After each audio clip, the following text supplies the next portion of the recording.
Good morning. Daniel Swartz here from Wisconsin.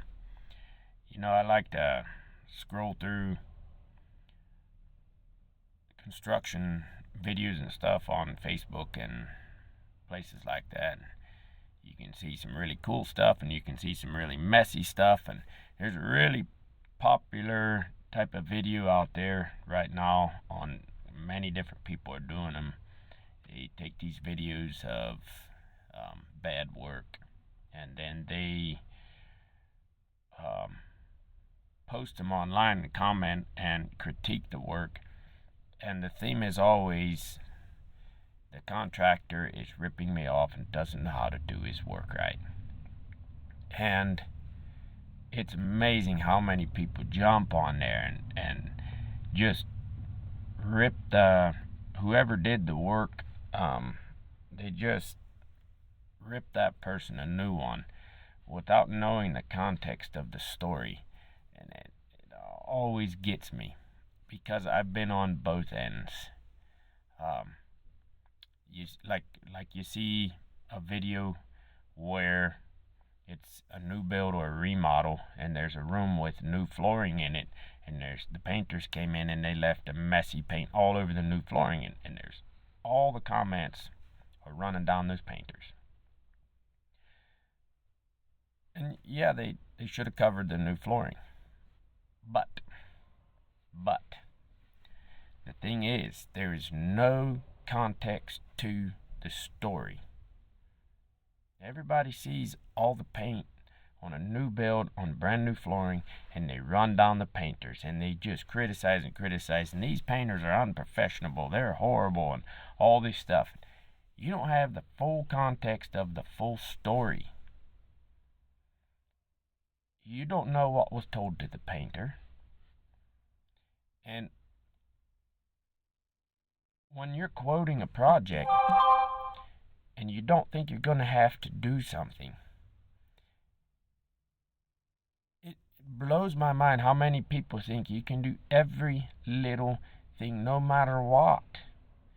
There's so many customers out there who they're shopping around for the cheapest possible price, and people need work and they try to make it more reasonable. And you don't know if the customer was like, well, could you work with me on price? And then the guy's like, well, is there going to be any flooring? Is there going to be any this and that? No, it's just going to be subfloor, and you ain't going to have to worry about covering nothing. We're not going to put up any trim or electrical outlets or nothing. You can just go in there, do your painting in and out quick, one and done.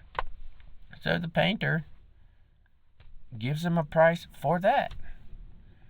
And maybe they're pestering him and saying, when are you going to come paint? When are you going to come paint? And he gets over there in a hurry. They didn't bring drop cloths and stuff because they were told they're not going to need any of that. And they show up on the project.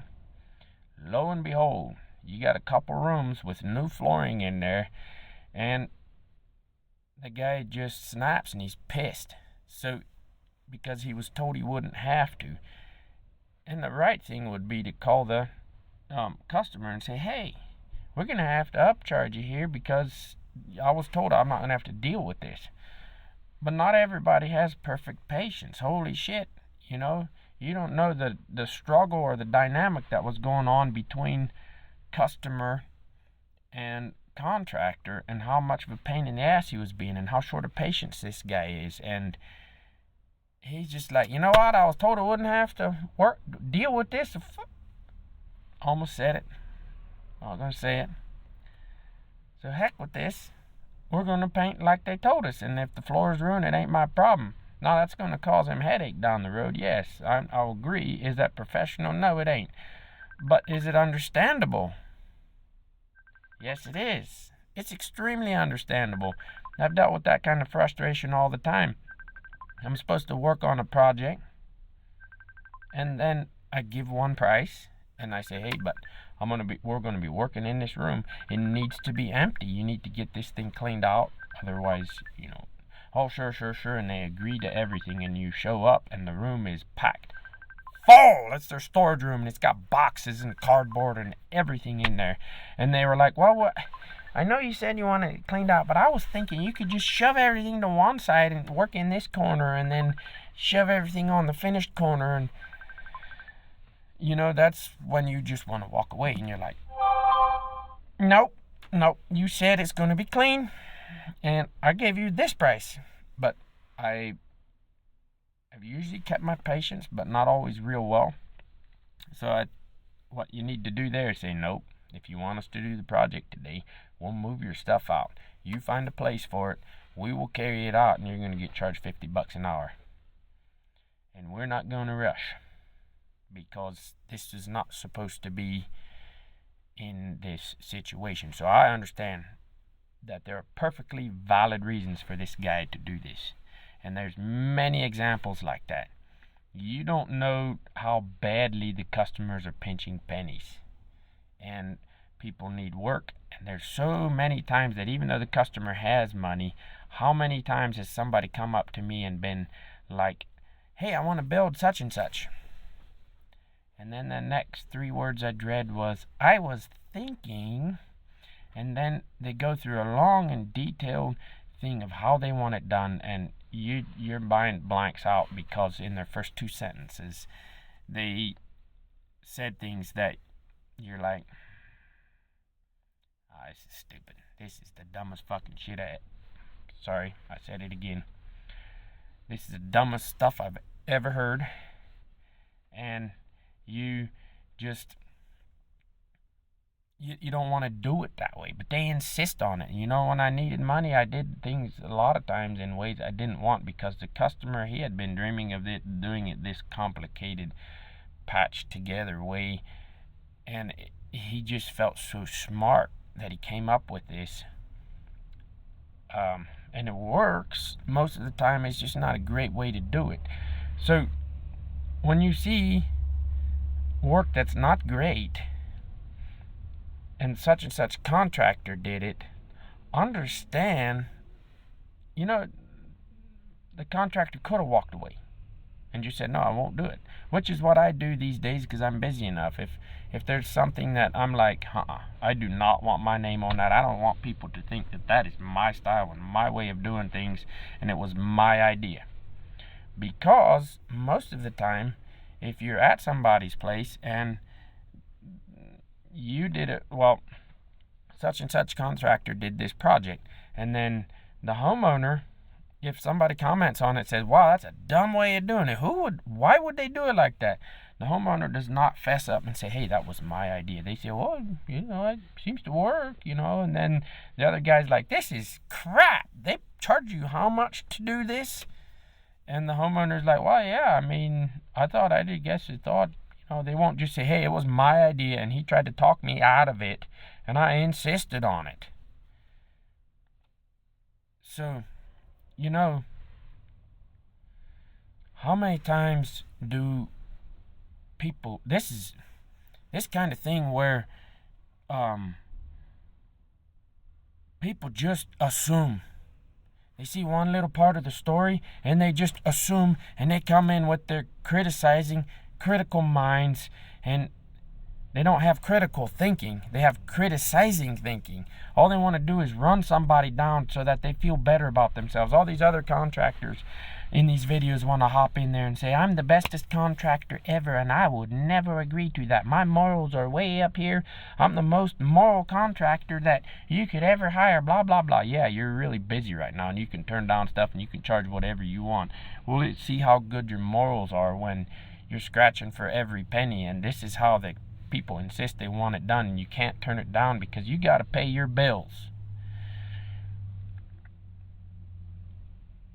How many times do people do this in other situations? All the time. It's everybody's favorite thing to do. Let's look over there.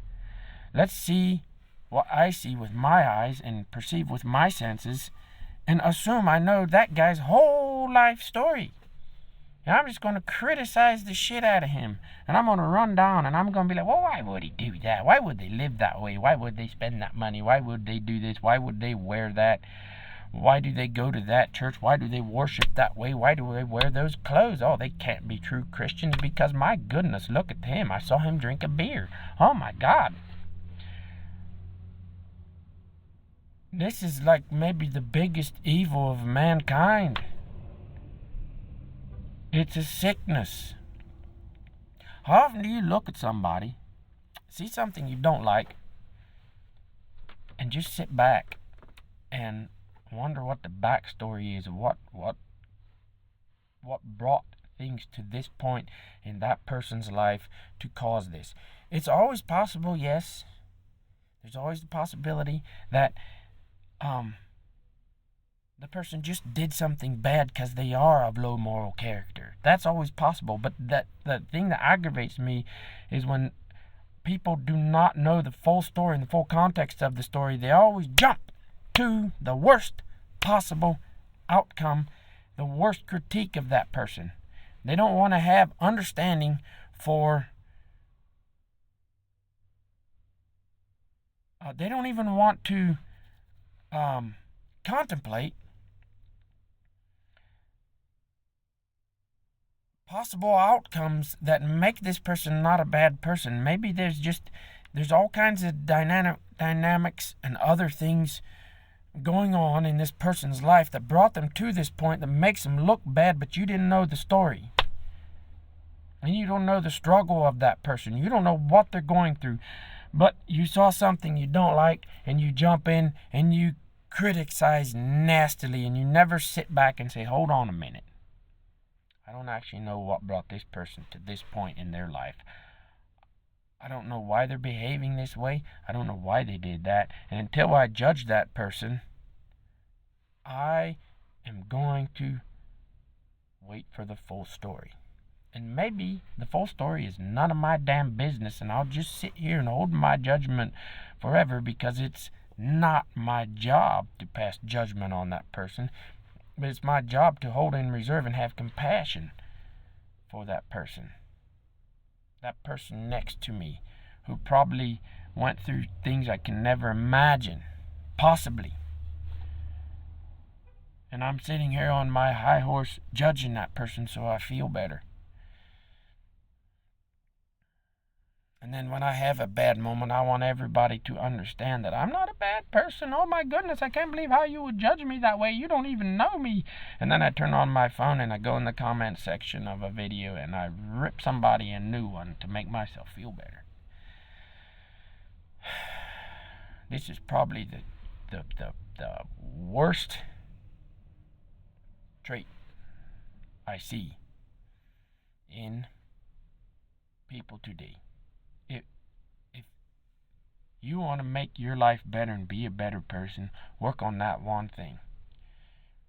To look at other people and their struggles with compassion and contemplate and give them an out in your mind that, hey, maybe I don't know what's going on here and there could be a bigger story behind this, and until I know the story, I will not pass judgment. And maybe I'll never know that story. If I don't, it's none of my damn business. I will just mind my own business and not that person beside me. Anyway, you all have a God blessed day. Be safe in that storm tomorrow.